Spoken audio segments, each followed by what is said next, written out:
अगर किसी कुत्ते को मरवाना हो तो ये अफवाह फैला दो कि वो कुत्ता पागल है, और अगर किसी इंसान को बर्बाद करना हो तो ये अफवाह फैला दो कि वो इंसान देशद्रोही है। वेल, ये डायलॉग मेरा नहीं है। अभी रिसेंटली एक मूवी आई है रॉकेटरी, और ये जो डायलॉग है, सिर्फ इस डायलॉग ने मुझे इंस्पायर नहीं किया, बल्कि वो इंसान जिसके ऊपर ये पूरी की पूरी फिल्म आ रही है, उस इंसान ने मुझे बहुत प्रभावित किया।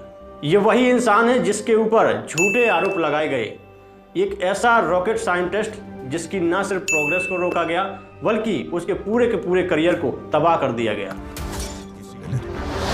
ये फिर से हमारे काबिल दिमाग छीनना चाहते हैं, क्योंकि मेरे सामने जो देख रहा हूँ उसे देखकर मेरा खून खोल रहा है। Nambi Narayanan, project director of cryogenic, project director of second stage, project director of fourth stage, associate project director PSLV। 1994 में इनके ऊपर इन्वेस्टिगेशन हुई, फिर सबसे पहले इनको अरेस्ट कर लिया गया। 2 साल तक मारा गया, पीटा गया, मेंटल टॉर्चर किया गया। फिर इसके बाद 1996 में CBI कहती है इनके खिलाफ तो कोई प्रूफ ही नहीं है, ये तो देशद्रोही हैं ही नहीं। इसके बाद सुप्रीम कोर्ट भी कहती है कि इनके ऊपर लगाए गए आरोप सारे के सारे झूठे हैं। पहले 2 साल तक मारा जाता है, पीटा जाता है, फिर कहते हैं कि इनके खिलाफ तो कोई प्रूफ ही नहीं है। दोस्तों, मैं बात कर रहा हूँ नंबी नारायण जी के बारे में। इसरो के एक ऐसे साइंटिस्ट जो लीड कर रहे थे क्रायोजेनिक डिपार्टमेंट को। आपको पता है जो हमारा इसरो है वो पाकिस्तान के सुपरको से 8 साल बाद शुरू हुआ था, और पाकिस्तान ने हमसे 8 साल पहले शुरुआत की, बट कितने सैटेलाइट भेजे स्पेस में? मात्र 2, और हमारे इसरो ने 65 सैटेलाइट भेज चुका है। आपको पता है पाकिस्तान नेक्स्ट सैटेलाइट कब भेजने वाला है? 2040 में, और इसरो तब तक दोबारा मंगलयान भेज देगा। हो सकता है तब तक दोबारा चांद पर पहुंच जाएं, और हमारी प्लानिंग है 2040 तक वीनस तक पहुंचने की। हमारा जो इसरो है उसकी जितनी तारीफ की जाए उतनी कम है, क्योंकि पिछले 40 सालों में जो खर्चा इसरो ने किया है नासा उतना हर साल कर देता है। और जो हमारे साइंटिस्ट हैं जो इसरो में काम कर रहे हैं, उन्हें लगातार ऑफर्स आते रहते हैं नासा की तरफ से कि नासा में आकर के काम करिए, लेकिन ये लोग वो नहीं हैं जिन्होंने नासा को अप्लाई किया हो और नासा ने रिजेक्ट कर दिया हो। ये लोग वो हैं जिन्होंने नासा को रिजेक्ट किया है और कहा है कि हम अपने देश, अपने भारत के लिए, अपने इंडिया के लिए काम करेंगे। बट जब ऐसे लोगों पर झूठे आरोप लगते हैं तो पूरे देश को बड़ा दुख होता है। और मैं आपको बताना चाहता हूं कि इस वीडियो को देखने के बाद आपको अपने दिमाग का इस्तेमाल करना है। जब हम किसी को अच्छा मानते हैं तो उसके मंदिर बनवा देते हैं, और जब हम किसी को बुरा मानते हैं तो उसे रातों रात देशद्रोही घोषित कर देते हैं। एक्चुअली हुआ क्या था, मैं आपको बताता हूँ। 1994 में नंबी नारायण लीड कर रहे थे इंडिया की इसरो को। वो नेक्स्ट लेवल की टेक्नोलॉजी की प्लानिंग कर रहे थे। हमारी डील्स चल रही थी रसिया के साथ, फ्रांस के साथ। उस समय जो हमारा इसरो था वो नासा से भी आगे निकलने वाला था, वो बहुत तेज़ी से आगे बढ़ रहा था। बट US को ये मंजूर नहीं था, जो फॉरेन कंट्री थी उनको ये मंजूर नहीं था कि इंडिया आगे बढ़े।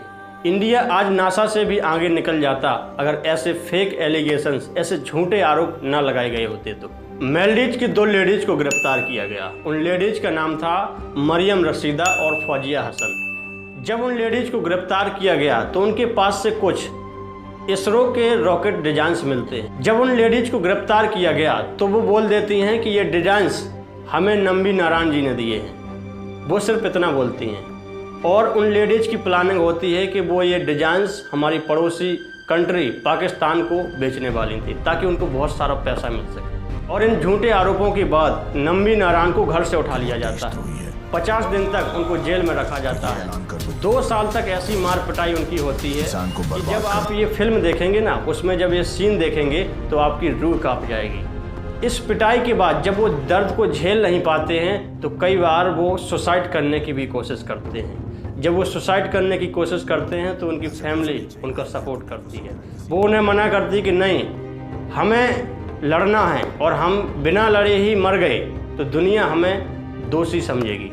और उन्होंने लड़ा, और बाद में इंडियन गवर्नमेंट ने ना सिर्फ उनको बेगुनाह बोला बल्कि उन्हें पद्म भूषण अवार्ड से भी सम्मानित किया गया। और ये जो कहानी है, मैं ये कहानी आपको क्यों बता रहा हूँ, बहुत सारे हमारे यूथ हैं, युवा हैं, वो सोचते हैं कि हम तो विदेश चले जाएंगे। भाई एक बात बताइए, हमारे देश के लिए कौन कंट्रीब्यूट करेगा?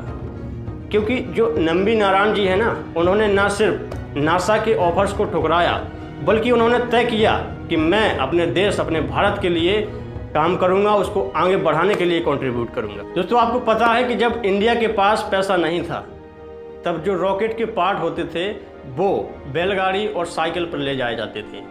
एपीजे अब्दुल कलाम ने भी कई बार ये बताया है कि हम उस टाइम पे काम करते थे जब हम रॉकेट के पार्ट को साइकिल पर ले जाया करते थे। तो ऐसे लोग जिन्होंने अपना सफ़र जीरो से शुरुआत किया और आज हमें चांद पर मंगल पर पहुंचा दिया, तो ऐसे लोगों की तारीफ हम क्यों ना करें। जब पूरा वर्ल्ड यूएस, रसिया, फ्रांस 6-6 हज़ार किलो की इंजन्स बना रहा था, तब नंबी नारायण जैसे लोग 600 किलो की इंजन्स बना रहे थे। आपको पता है यूएस ने जब जो हमारी डील्स हो रही थी रसिया के साथ 1990 में 235 करोड़ की, तो जो फ्रांस है उसने रसिया को ऑफर दिया कि आप इंडिया के साथ ये डील मत करो, हम इसी डील के आपको 650 करोड़ रुपए देंगे।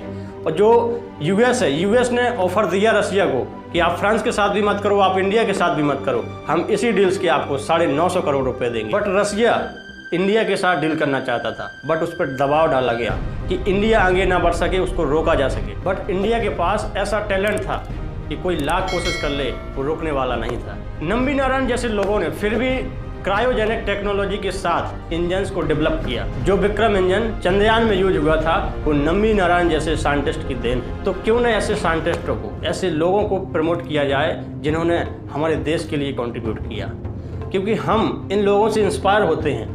और शेयर करिए इस वीडियो को ताकि और भी लोग इंस्पायर हो सके ऐसे लोगों से, और भी लोग ऐसे लोगों को जान सके जिन्होंने हमारे देश, हमारे इंडिया के लिए कंट्रीब्यूट। दुनिया से कोई भी ऑफर आया हो, उन्होंने उस ऑफर को रिजेक्ट किया और कहा कि हम अपने देश के लिए काम करेंगे, अपने भारत के लिए काम करेंगे, अपने देश की शान बढ़ाएंगे। और आप भी दोस्तों अपने भारत की शान बढ़ा सकते हैं, अपने देश की शान बढ़ा सकते हैं इस वीडियो को शेयर करके। अगर वीडियो अच्छी लगी हो तो वीडियो को लाइक करिए, और अगर आप YouTube पे इस वीडियो को देख रहे हैं तो चैनल को सब्सक्राइब कर लीजिए, नोटिफिकेशन बेल को भी क्लिक कर दीजिए। और अगर आप Facebook पर इस वीडियो को देख रहे हैं तो जल्दी से फॉलो करिए ताकि आपको ऐसे इंस्पिरेशनल वीडियो मिलती रहे। मैं मिलता हूं आपको नेक्स्ट वीडियो में, तब तक के लिए आपका बहुत बहुत धन्यवाद, बहुत बहुत शुक्रिया।